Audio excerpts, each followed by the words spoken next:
semicondutor. Então, eu tenho que ter controle sobre qual espécie de tubo eu coloco no meu device.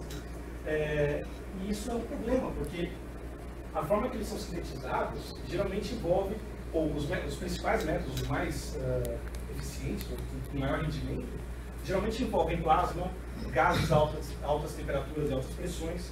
Então são fenômenos estocásticos, eu não tenho controle aos décimos de nanômetros da posição que eu vou colocar o meu carbono. Então, um exemplo, por exemplo, é esse método Comucat aqui, que usa catalisador de cobalto e molibdênio. A síntese acontece nesse forno aqui, que é mantido entre 750 e 950 graus, e uma temperatura, uma pressão média alta. O catalisador é feito borrifado numa atmosfera de monóxido de carbono. A essa temperatura, na presença do catalisador, o monóxido dissocia, forma partículas de carbono e outras coisas. Essas partículas de carbono vão se acumulando no catalisador e à medida que esse negócio vai viajando aqui pelo meu forno, os tubos vão crescendo e o diâmetro deles vai estar associado ao tamanho da partícula de catalisador aqui. E o resultado como eu tenho essas superfícies grandes dos nanotubos semelhantes às faces de grafeno, elas vão se grudar de maneira análoga ao grafeno. Então eles formam esses feixes aqui.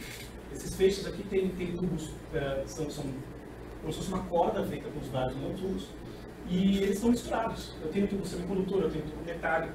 A faixa de diâmetro, essa síntese ganhou destaque porque ela consegue produzir nanotubos numa faixa relativamente estreita de diâmetro. Na época era inédito isso. Mas, de qualquer jeito, eles continuam misturados. Eu tenho tubos semicondutores, eu tenho tubos metálicos, eu tenho tubos de diversos ângulos quirais ali que a gente viu. Então, se eu quiser pegar esse negócio aqui e aplicar num device, ou colocar no meu microscópio, por exemplo, eu preciso selecionar, eu preciso pegar um nanotubo, que outra coisa que acontece é quando eles estão em bundles assim, eles pegam algumas propriedades eletrônicas, porque eles não estão mais isolados. Então, eu preciso pegar um nanotubo desses, me certificar que ele é semicondutor ou que ele é metálico e trabalhar com ele. E para fazer isso, existem algumas abordagens. A principal é suspender esses nanotubos em solução. Então, eu misturo o nanotubo com esses agentes dispersantes, tipicamente detergentes, ou então moléculas grandes como polímeros ou DNA, que vão abraçar os nanotubos. Aí eu aplico essa suspensão, aplico nessa suspensão um ultrassom, eu chacoalho o negócio para fisicamente separar os nanotubos. Esse agente dispersante entra no meio e evita que quando eu desligar o ultrassom eles grudem de novo aqui em cima. Então, e aí eu tenho essa suspensão dos nanotubos envoltos por surfactante, ou por polímero, ou por DNA, e eu tenho os outros que grudaram de novo, porque esse negócio não é 100% eficiente, e eu removo esses caras com centrifugação, porque eles tipicamente vão ser mais densos que o meu solvente. Só que eu continuo agora com os meus tubos separados, isolados, mas todos misturados. Eu tenho semicondutores metálicos, diâmetros diferentes de novo. Então, eu preciso aplicar alguma outra técnica para separar esses tubos pelas propriedades que me interessam. Então, se for uma propriedade química, por exemplo, existe a funcionalização seletiva, em que eu ligo covalentemente ali algum radical a alguma substância que vai fornecer algum radical ali, e aquele radical, por algum motivo, ele se liga mais rapidamente ao tubo metálico, por exemplo, ele se liga mais rapidamente ao tubo semicondutor, e eu uso algum solvente que permita que esse radical possa selecionar o nanotubo, e aí eu centrifugo o resto. Mas isso é destrutivo, porque eu estou fazendo uma ligação covalente no nanotubo, que é aquele cristalzinho bonitinho, no princípio. Então isso pode estragar o nanotubo. Eu posso também destruir seletivamente os tubos. Eu posso depositar eles num filme, passar uma corrente elétrica, essa corrente vai passar pelos tubos condutores, vai queimar os tubos condutores. E aí eu fico com um filme de tubos semicondutores. Mas aí eu perdi os metálicos. Às vezes eu quero os metálicos. E se eu quiser separar por propriedades mecânicas, eu posso separar por cromatografia ou eletroforese, que são técnicas de macromoléculas já usadas em biologia. E uma outra técnica que surgiu uns 6 anos atrás é ultracentrifugação em gradiente de densidade, que também é importada da bioquímica, que consiste em suspender esses nanotubos em uma solução, colocar eles num tubo de ensaio, onde eu tenho um gradiente de densidade, centrifugá-los e eles ficam distribuídos por densidade ao longo do tubo de ensaio ali. E aí eu posso ir com uma pipeta e pescar os tubos que eu quero, fazer isso de cascata. E durante o mestrado a gente explorou esse mecanismo e mostrou por que a distribuição de densidades é a que aparece experimentalmente, não que seria esperada numa primeira raciocínio. Uma outra abordagem é o que a gente está chamando de solubilização seletiva, que é já nesse passo aqui, escolher um agente dispersante que vai ter preferência por um tubo com uma certa propriedade, ou por uma família de tubos com uma certa propriedade, né? Sejam semicondutores ou um certo diâmetro. E essa abordagem que a gente vai estudar nesse trabalho. Um dos primeiros resultados de solubilização seletiva foi publicado em 2007 pelo grupo do Robin Nichols. Eles usaram esse polímero aqui, que é o polifluoreno, com 8 carbonos nas cadeias laterais, então é um polímero aproximadamente rígido, com um backbone, uma cadeia principal aromática, e umas cadeias laterais alifáticas que alteram a dinâmica desse polímero de solução. E comparando aqui com a distribuição dos nanotubos como sintetizados ou como suspensos no surfactante, com os tubos suspensos pelo polifluoreno, você percebe que a densidade dos tubos de alta quiralidade aqui é bem maior e existe uma espécie que é altamente populosa, que é bastante populosa, que é o tubo 8-6 e os tubos vizinhos deles. Então, usando esse polímero em solução de tolueno, eles conseguiram suspender 5 espécies de nanotubos. E no ano seguinte eles fizeram uma proposta de como esse polímero pode estar aderido à superfície do tubo, que envolveu uma modelagem com duas condições. Esse backbone aromático perpendicular à superfície do tubo, como a gente imaginaria, por exemplo, num dímero de benzeno ou de naftaleno, e com um backbone paralelo à superfície do tubo, como um grafite. E eles imaginaram um polímero mais flexível, como o copolímero do polifluoreno com fenileno, poderia formar essas hélices aqui. Em 2010, um grupo da Universidade de Groningen repetiu esse experimento e mostrou que, de fato, essa suspensão aqui só tem tubos semicondutores, porque eles compararam a absorvância com a fotoluminescência e observaram que eles têm 5 espécies de nanotubo absorvendo luz e 5 espécies de nanotubo emitindo luz. Então, não existem nanotubos metálicos nessa amostra. Outra coisa que eles fizeram também é olhar para o polifluoreno.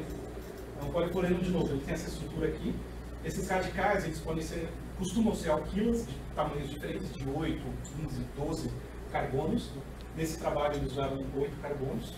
E é um polímero conjugado. Ele tem essa alternância entre ligações simples e duplas aqui, que se repete ao longo da estrutura. E outra coisa interessante desse polímero é que ele absorve na região do visível. Então ele pode ser usado, por exemplo, para células solares. Se ele é semicondutor e absorve no visível, eu posso dopá-lo, colocar ele num meio ou num substrato que vai permitir que ele colete fótons e funcione como uma célula fotovoltaica. Além disso, ele é fluorescente. E a fluorescência dele depende da estrutura geométrica da distribuição como esses anéis se alinham com seus vizinhos, etc. Então, é interessante olhar para a fluorescência desses tubos, e foi o que o grupo do Jardal e da Maria Moy fizeram em 2010. Então, eles observaram a fotoluminescência do polifluoreno, que acontece numa faixa de frequência diferente do nanotubos. Então, a gente consegue observar essa fotoluminescência isolada dos nanotubos. E eles perceberam que, de fato, na presença do polifluoreno, que é essa curva preta aqui, a fluorescência muda bastante. Existem diferenças assim, visíveis entre o polifluoreno na presença do nanotubo e ele livre em solução. Ou seja, ele muda de comportamento, ele muda de conformação na presença do nanotubo. E além disso, eles mediram o decaimento dessa espécie. Eles mediram a fotoluminescência independente do tempo e observaram que na presença do nanotubo, essa fotoluminescência decai mais rapidamente. Ou seja, existe uma interação eletrônica entre o backbone e a superfície do nanotube. E agora, de posse dessas informações, para a gente tentar entender como o polímero pode suspender seletivamente os nanotubos, a gente precisa entender exatamente o que está acontecendo no polímero, entender as propriedades do polifluoreno e ver como ele se comporta na presença do nanotubo. Então, como eu já disse, o polifluoreno é uma molécula conjugada, os níveis de energia vão depender da geometria, né? E além disso, ele é aromático. Então, interações pi entre as nuvens pi do backbone do polímero e do nanotubo pode ajudar a grudar um no outro. Agora, qual que é a geometria que o polifluoreno vai adotar na presença do nanotubo e por que o polifluoreno é seletivo? Isso são coisas que ainda não estão respondidas, mas provavelmente se a gente responder a questão 1, a gente tem a resposta da questão 2. Então, o importante é, de posse do que a gente tem, que é a fotoluminescência do polifluoreno na presença e na ausência do nanotubo, como é que a gente pode inferir a partir disso a conformação dele a conformação do polímero na presença do tubo. Para testar isso, a gente usou algumas ferramentas, em particular dinâmica molecular. Então, a ideia é que na dinâmica molecular os meus átomos são modelados como pontos materiais dotados de massa e carga. As ligações químicas são molas, eu modelo elas como molas, e as propriedades dessa mola, comprimento relaxado, constante de mola mesmo, vão depender do contexto químico em que aquele átomo está. Então, isso define o que a gente chama de tipos atômicos. Além disso, todos os átomos interagem com todos os outros através de interações não ligadas, de Van der Waals e eletrostática, entre as cargas dos átomos. E o conjunto desses parâmetros aqui a gente chama de campo de força. E, nesse caso, nesse trabalho, a gente usou o campo de força CVFF, que no passado a gente já viu que é bom para esse tipo de sistema aromático, de interações pi e na presença de solvente também. E esse campo de força, essa técnica a gente usou para fazer minimização de energia, ou seja, buscar a conformação mais relaxada da minha molécula, do meu sistema todo, né? E dinâmica molecular, que é basicamente resolver F igual a MA para todo mundo. Para alimentar esse campo de forças aqui e para fundamentar os nossos cálculos, a gente usou o método ab initio, em particular o DFT, para calcular a geometria no estado fundamental das minhas moléculas, do meu polifluoreno, e as cargas atômicas que eu alimentaria nesse campo de forças aqui. Então, a gente usou as cargas atômicas calculadas usando o B3 na base 631G estrela. E, para calcular a estrutura do meu polímero no estado excitado, a gente já vai ver por quê, eu usei CI singles e, na mesma base, e eu usei full CI, porque a gente usou o dímero, então o meu é pequeno, a gente usou o full CI para isso. E para calcular os espectros de emissão, de absorção e de emissão, a gente usou o ZINDO-S, que é um método semi-empírico, os polímeros que a gente vai usar são bem grandes. E o interessante desse ZINDO é que ele é parametrizado com base em dados espectrais, então ele é utilizado para calcular espectros. E com ele, a gente pode calcular os espectros de absorção e de emissão. Agora a pergunta, como eu vou calcular o espectro de emissão usando o ZINDO? O ZINDO é para absorção, ele é parametrizado para absorção, ele é usado para absorção, ele é conhecido para absorção. Só que a gente imagina que aqui é a curva de energia da minha molécula no estado eletrônico fundamental, em função das coordenadas nucleares, e aqui é o estado excitado. Então, no ZINDO, eu alimento ele com uma geometria otimizada no estado fundamental, calculo a energia de transição aqui, o ZINDO vai me dar essa energia de transição, e essa transição é vertical, então essa minha molécula vai parar na mesma geometria, mas no estado eletrônico excitado. Agora, se eu partir da geometria do estado excitado, pegar minha molécula aqui e calcular, o ZINDO vai dar essa transição aqui. Só que essa transição, a energia é a mesma do que seria a emissão da minha molécula na geometria do estado excitado do que seria a absorção da minha molécula na geometria do estado excitado para a emissão da minha molécula na geometria relaxada do estado excitado. Então, se eu colocar minha molécula nessas coordenadas aqui e calcular o espectro de absorção, eu vou ter o espectro de emissão. E foi isso que a gente usou para inferir, para obter o espectro de emissão das minhas moléculas do meu polifluoreno na presença do meu ambiente. Então a ideia é, eu calculo, usando dinâmica molecular, a geometria do meu polímero na presença do nanotube. Vejo como ele relaxa ali, como ele se posiciona ali. parametrizo o campo de força para reproduzir a geometria do polímero no estado excitado, e aí, ao longo da dinâmica molecular, eu rodo a dinâmica molecular de novo, ao longo da dinâmica molecular, eu vou tomando snapshots, eu pego tipo fotografias da minha geometria, e depois de várias centenas, talvez dezenas, centenas de trajetórias, de imagens, eu posso construir um espectro, calculando o espectro de cada uma, usando Zinga. Eu ajusto uma gaussiana em volta para levar em conta efeitos de solvente, efeitos de temperatura não nula, aquela claramente gaussiana que a gente tem experimentalmente, e somo todas essas curvas e tenho um espectro médio. Então, foi isso que a gente fez. Mas, para isso a gente usou duas famílias de nanotubos, então a gente usou 8 nanotubos, que incluem tubos que são suspensos e tubos que não são suspensos pelo polifluoreno. Então, a gente percebeu que eles são 7 alguma coisa e 8 alguma coisa, naqueles índices NM. Então, a gente considerou 7 e 8 com o outro índice de 4 a 7. Porque tubos Armentier não aparecem porque eles são sempre metálicos e não tem nenhum tubo metálico nessa amostra. Então, a gente, a mecânica molecular não tem essa informação. Então, a gente não considerou tubos Armentier. Bom, a gente considerou esse sistema, um nanotubo, uma caixa infinita, sem condições periódicas, em vácuo. Colocou em volta do meu complexo nanotubo polímero uma camada de tolueno suficiente só para cobrir as cadeias laterais do polímero, para levar em conta a presença do solvente. E considerou o polímero em duas conformações, uma paralela ao eixo do tubo e outra formando essas hélices. E a primeira coisa é verificar quais dessas estruturas são mais estáveis. Então, para isso a gente precisa calcular a energia de ligação.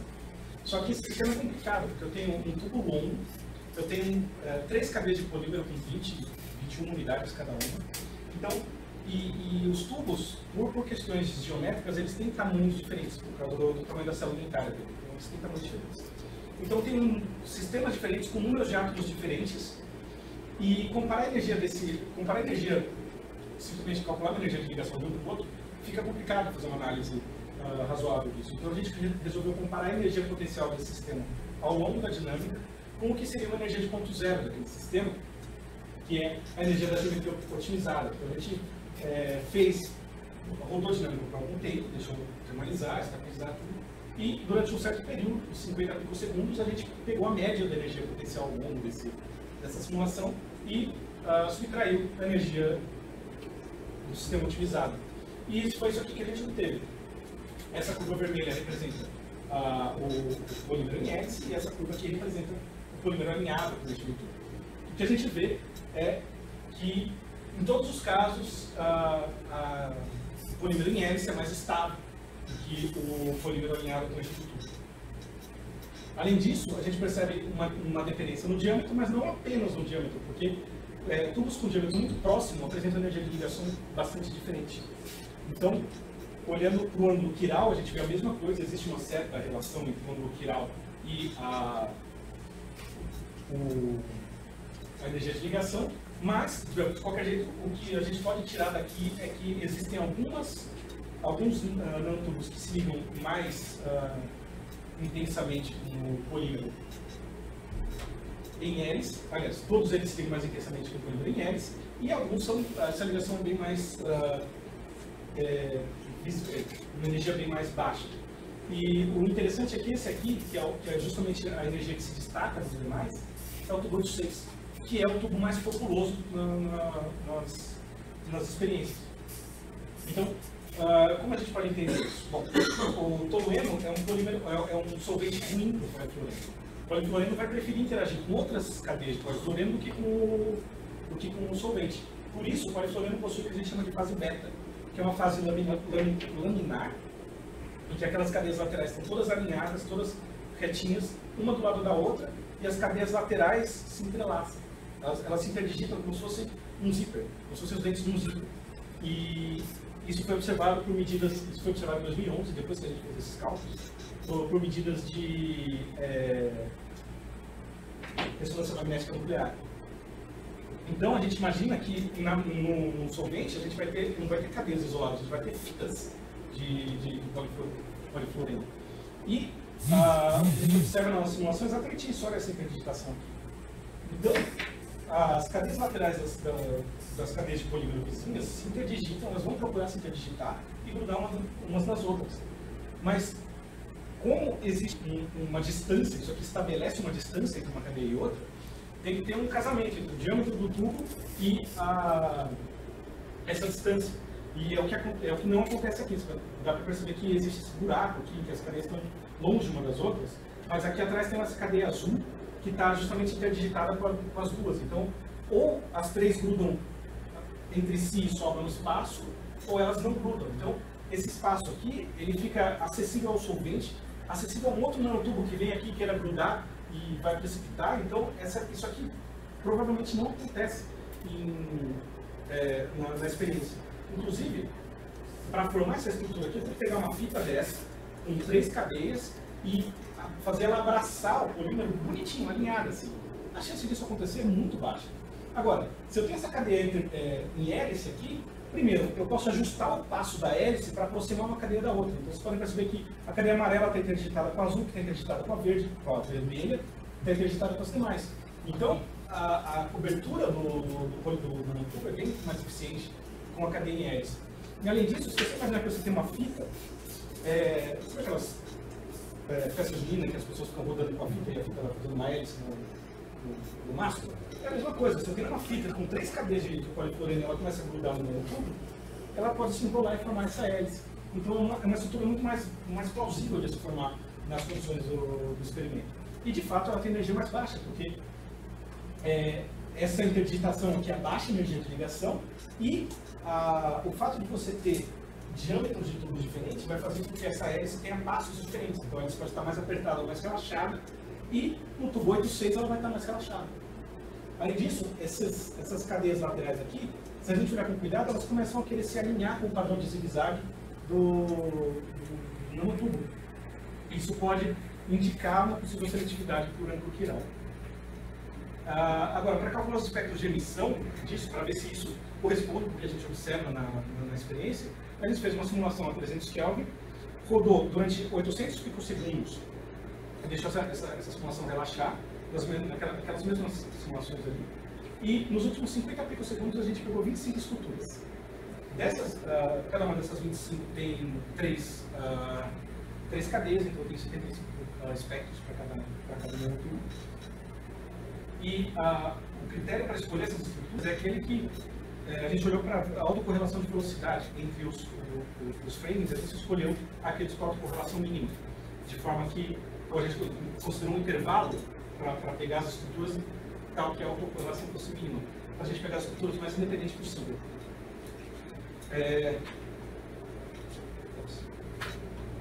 Então, cada estrutura dessa tem 3 cadeias, cada conjunto do motor polímero vai gerar 75 espectros. A gente usou o símbolo S para calcular esses espectros na geometria do estado excitado, calculou as 30 primeiras transições e escolheu uma quantidade de orbitais que não fosse alterar o cálculo se a gente aumentasse. Então, foi aumentando a quantidade de orbitais até o espectro não mudar mais. E o símbolo ele vai dar para a gente uma energia de transição, uma força do oscilador que está associada à intensidade de absorção do campo de emissão.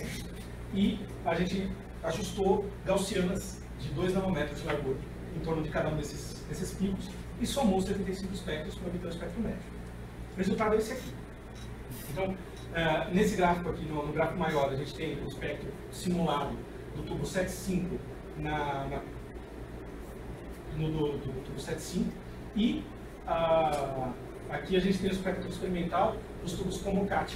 No experimento, para essa amostra de nanotubos, o tubo mais populoso era o 7.5. Então a gente comparou com os cálculos do polímero na presença do 7.5. O que a gente observa o espectro é bastante diferente, o espectro do polímero na presença do tubo é bastante diferente dele livre, e é o que a gente observa aqui também. E algumas características são comuns. Primeiro, esse primeiro pico aqui, por exemplo.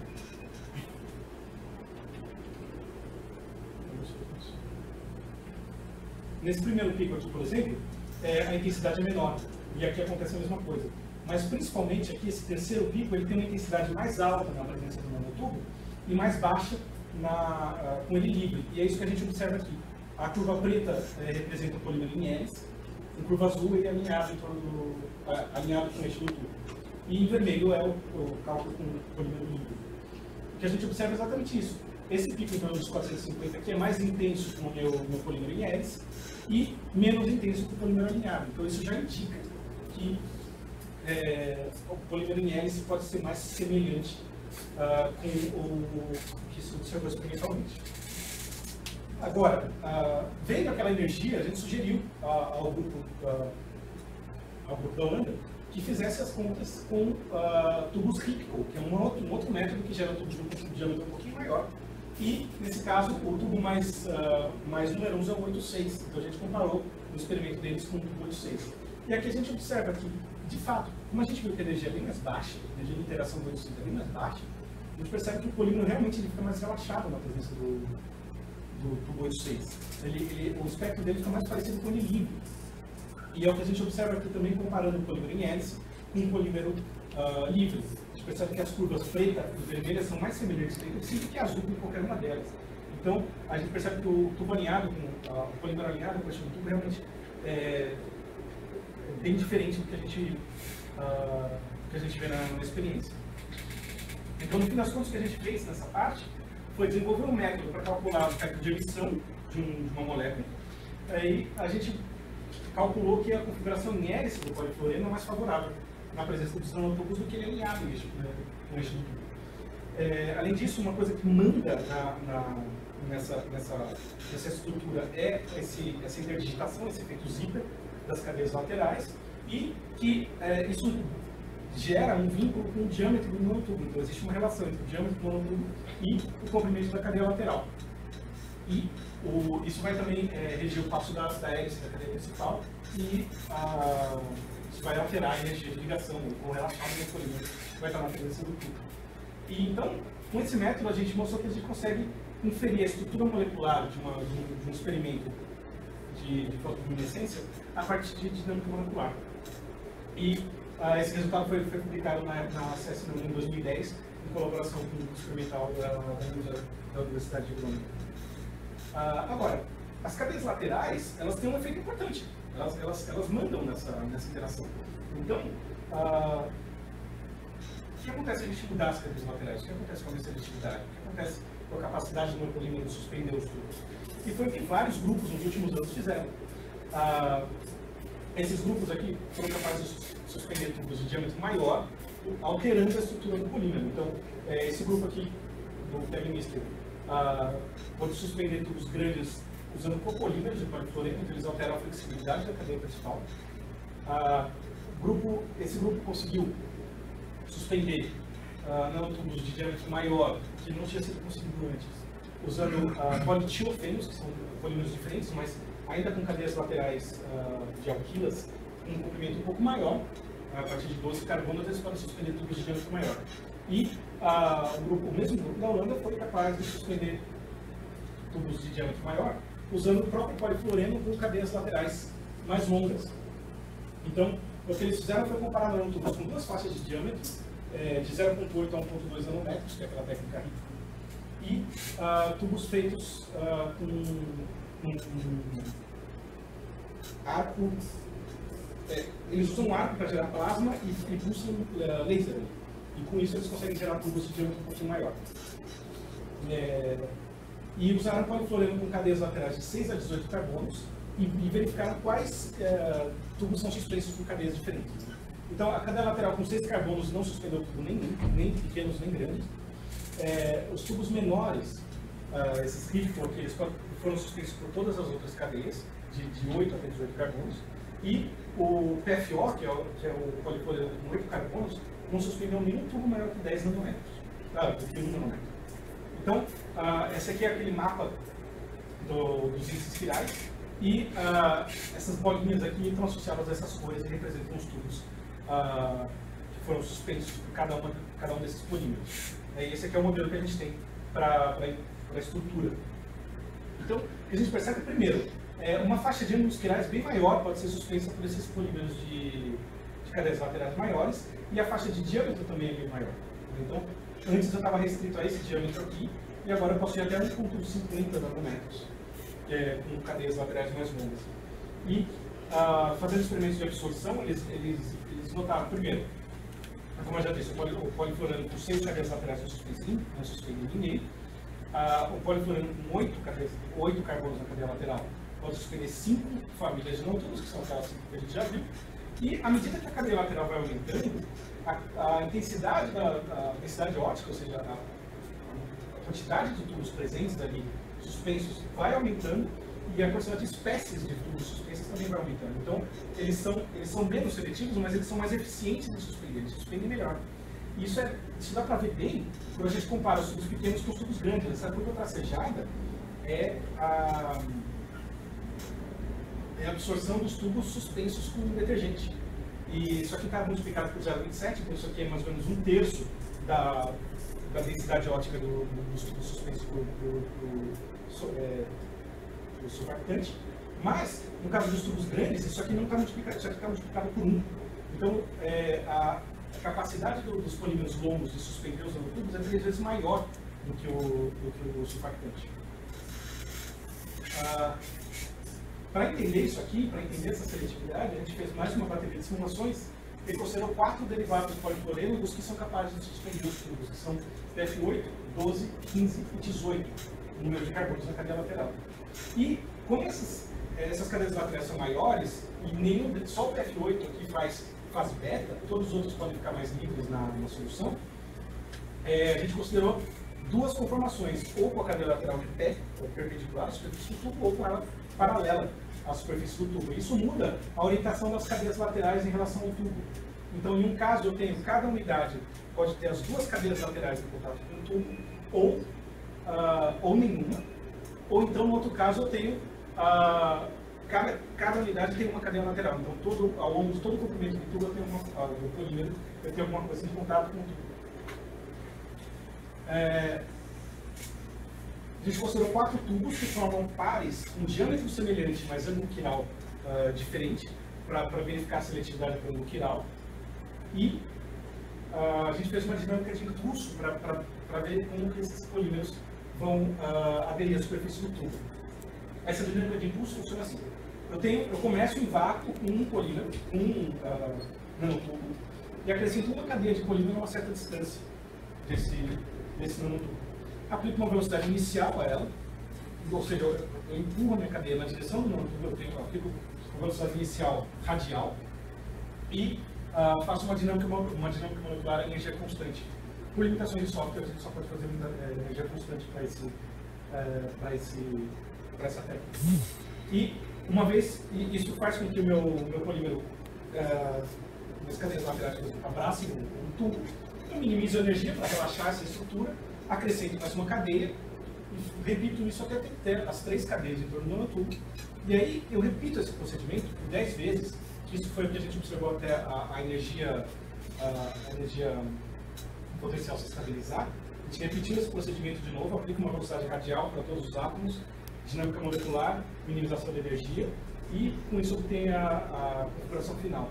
O interessante com isso é que a gente não perde tempo, mas a gente economiza tempo que seria usado para simular o meu polímero, uma dinâmica molecular tradicional, simular o meu polímero passeando pelo meu solvente até encontrar o nanotubo. Aqui a gente simula em vácuo e já levou o nosso polímero para a configuração mais estável na presença do tubo. E o que a gente observa é isso aqui. Essas curvas, elas são desenhadas, elas são calculadas de forma que se existe uma área que não está preenchida, toda a área preenchida pela superfície aqui é inacessível ao solvente. Então, eu tenho uma esfera de solvente, está rolando sobre a minha molécula, então, toda a região não pintada aqui, eu posso ter uma molécula de solvente. É essencialmente isso. E o que a gente observa é, primeiro, se a cadeia lateral é muito curta, ou ela forma esses voids aqui, esses espaços vazios, essas partes expostas do nanotubo, que vão permitir que um outro tubo chegue aqui, grude e essa coisa precipite. Ou então eu tenho essas cadeias laterais apontando para fora aqui. E se elas estão apontando para fora, elas não estão interagindo com o nanotubo, então elas não fazem parte da interação que vai ligar a minha cadeia ao nanotubo. Se a cadeia lateral é um pouquinho mais longa, eu começo a observar um alinhamento entre as cadeias laterais e o padrão de zigue-zague do tubo, e um recobrimento bem melhor da superfície do tubo. E além disso, uma interdigitação mais numerosa das cadeias laterais, então elas se ligam mais fortemente. Se eu aumento demais a minha cadeia lateral, eu posso ter um problema de incompatibilidade da